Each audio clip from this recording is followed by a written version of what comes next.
They say blood remembers. Before we ever learn our names, our cells carry the map.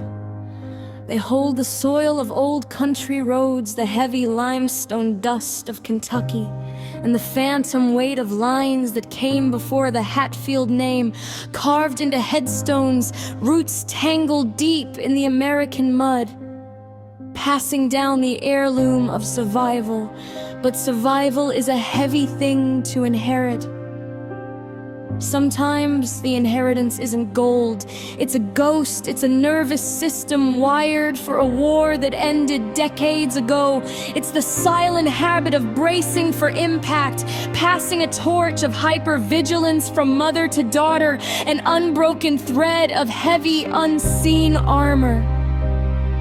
I spent 30 years untangling the knot, walking through the fog of inherited storms, feeling the bends in my joints, the fractures in the history, learning how to carry a Capricorn sun and a Gemini rising through a world that demands you stay anchored when all you want to do is fly. I stared at the tapestry of my bloodline and saw the pattern. We endure, we absorb, we hold the weight. But a thread is just a thread. It only goes where the weaver guides it. And then she arrived, my niece, my sister Emma, a fresh page in an ancient book, a soul completely untouched by the smoke of old fires.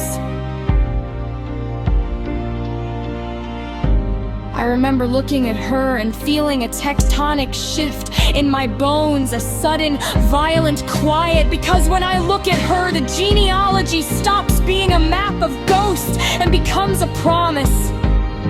I looked at the thread passing through my hands, the one woven with the pain of the shed, the weight of the dark, the restless, heavy nights, and with the streams of every ancestor who ever survived the winter. I snapped it.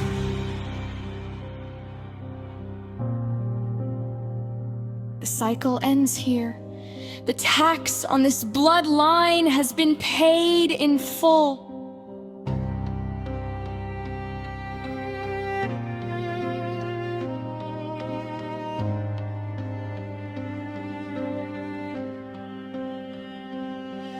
I am pulling the heavy iron out of the tapestry. I am rewriting the family tree in gold leaf and open air. My darling girl, you will not inherit the armor. You will not have to learn how to breathe underwater. You will not spend your 20s rebuilding a foundation that someone else cracked. When you look back at the women who came before you, you will not see a chain of survival.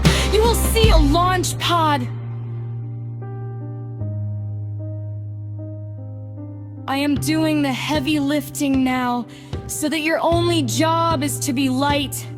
I am pulling the roots out of the mud so that when the lotus blooms in your lifetime, it won't have to fight the current. This is the generational thread, pulled straight. This is the promise of the aunt, the mother, the healer. We bore the weight so you could be born weightless.